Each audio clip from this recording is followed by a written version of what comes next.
धनबाद से एक बड़ी खबर सामने आई है, जहां अल्लाह पूजा एक्सप्रेस में ड्यूटी के दौरान राज इन्फॉर्मेटिक्स कंस्ट्रक्शन एक आउटसोर्स कर्मचारी की तबीयत बिगड़ने से मौत हो गई। घटना के बाद परिजनों ने कंपनी पर लापरवाही का आरोप लगाते हुए जमकर हंगामा किया और मुआवजे की मांग की है। बताया जा रहा है कि पिंटू कच्ची उर्फ भारती, जो AC कोच में अटेंडेंस का कार्य करते थे, धनबाद जंक्शन से अल्लाह पूजा जाने वाली ट्रेन में ड्यूटी पर थे। ट्रेन खुलने के कुछ ही देर बाद उनकी तबीयत अचानक बिगड़ने लगी और हालत लगातार गंभीर होती गई। ट्रेन के अल्लाह पूजा जंक्शन पहुंचने तक उनकी स्थिति बेहद नाजुक हो गई थी, जहां उनकी मौत हो गई है। घटना के बाद शव को वापस धनबाद लाया गया, जिसके बाद परिजनों में आक्रोश फूट पड़ा है और उन्होंने कंपनी के खिलाफ जमकर विरोध प्रदर्शन किया। मृतक के बेटे ने कंपनी पर गंभीर आरोप लगाते हुए कहा कि उनके पिता पिछले 3 वर्षों से कंपनी में कार्यरत थे, लेकिन कंपनी के मैनेजर ने उन्हें महज 2 दिनों का कर्मचारी बताया। परिजनों ने इस कंपनी की लापरवाही करार देते हुए उचित मुआवजे की मांग की है। मृतक का बेटा ऋतिक कुमार भारती ने कहा कि मेरे पिताजी पिछले 3 साल से काम कर रहे थे, लेकिन कंपनी गलत जानकारी दे रही है। हमें न्याय और उचित मुआवजा चाहिए। मामले की गंभीरता को देखते हुए मेयर प्रतिनिधि अमित गुप्ता ने हस्तक्षेप किया और कंपनी के साथ वार्ता कर परिजनों को हर संभव मदद दिलाने का आश्वासन दिया। अमित गुप्ता मेयर प्रतिनिधि ने कहा कि मेयर के निर्देश पर परिवार को हर संभव सहायता दिलाने और कंपनी की बात कर उचित मुआवजा सुनिश्चित करने का प्रयास किया गया है, जिस पर परिजन ने मान गया है। काफी देर तक चली बातचीत के बाद कंपनी और परिजनों के बीच सहमति बन गई है। कंपनी की ओर से 2 लाख रुपए मुआवजा, शव लाने के लिए 65,000 रुपए, अंतिम संस्कार के लिए 25,000 रुपए और मृतक के बेटे को अस्थायी नौकरी देने पर सहमति बनी। बजरंगी सिंह, कंपनी मैनेजर, ने कहा कि कंपनी की ओर से मुआवजा, PF और नौकरी देने की बात पर लिखित रूप से दी गई है, जिसके बाद परिजन सहमत हो गए हैं। फिलहाल इस घटना ने एक बार फिर आउटसोर्स कर्मचारियों की सुरक्षा और कंपनियों की जिम्मेदारी पर सवाल खड़े किए हैं।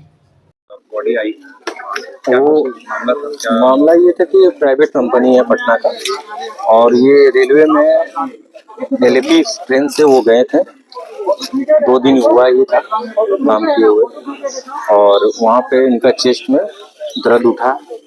फिर हॉस्पिटल में वहाँ कंपनी जल्द से जल्द उपलब्ध कराई, डेट कर गए।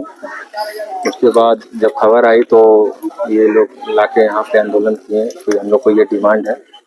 तो मेयर साहब का फ़ोन आया और हमको भेजा गया, और हम आके अपने स्तर से देखें यहाँ तो सही में छोटी छोटी बच्ची है उनकी, और हम लोग 2 लाख रुपये उनके नाम पे, बेटी के नाम से उनको दिए हैं, और एक भाई का नौकरी, पेंशन और इंश्योरेंस का जो पैसा है, और अभी हम अंतिम संस्कार के लिए 25,000 रुपये हम उनको दिए, कंपनी से दिलवाए। मौत का कारण स्पष्ट पाया क्या? वो सीना में दर्द आप हो। कब हुआ था मौत? 2 दिन हो गए, 2-3 दिन। और बॉडी हाँ, नौकरी उनको बेटे को मिली? हाँ, बेटा को नौकरी में। ट्रेन में ही या लोकल कोई भी कंपनी, यही कंपनी में ही नौकरी मिली। कंपनी में ये आपका है कुछ ईगल कंपनी है। मुआवजा की बात? हाँ, मुआवजा का 2 लाख रुपये हम लोग दिलवाए। 2 लाख रुपये परिजन मान गए? हाँ, परिजन।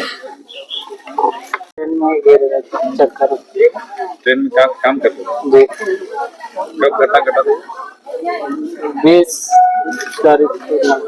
20 तारीख को। कौन सा ट्रेन का? LP उसी में काम करते थे? जी। बॉडी कहाँ वहाँ से बुलाया गया? जी, बॉडी हम वहीं जाकर आज बॉडी आज क्या कुछ मांग है? तो मांग क्या था? मांग तो था वो पूरत में बेटी के नाम पे 2 लाख बोले फिक्स कर देंगे, एक नौकरी दे रहे हैं जी, और मम्मी का पेंशन कर रहे हैं कंपनी के द्वारा। और पिताजी का क्या नाम है? पिंटू भारती। क्या नाम है? मतलब कितना उम्र होगा? 43 साल। कहाँ के रहने वाले? करकेन बुरला मामले। उसी ट्रेन में काम कर रहे थे? 2 साल उसी ट्रेन में? हाँ, मतलब ट्रेन चेंज हो गई, कभी इधर भेज देता था, कभी इधर, लेकिन रेगुलर चलते थे सब इधर। उनका तबीयत देखा आपने? इसके बाद कभी वैसे घर में थे तो वैसा बात करने। आप लोग कब सूचना मिला ये बयान? हम लोग को 20 को मिला। उसी दिन उनका डेथ हुआ था?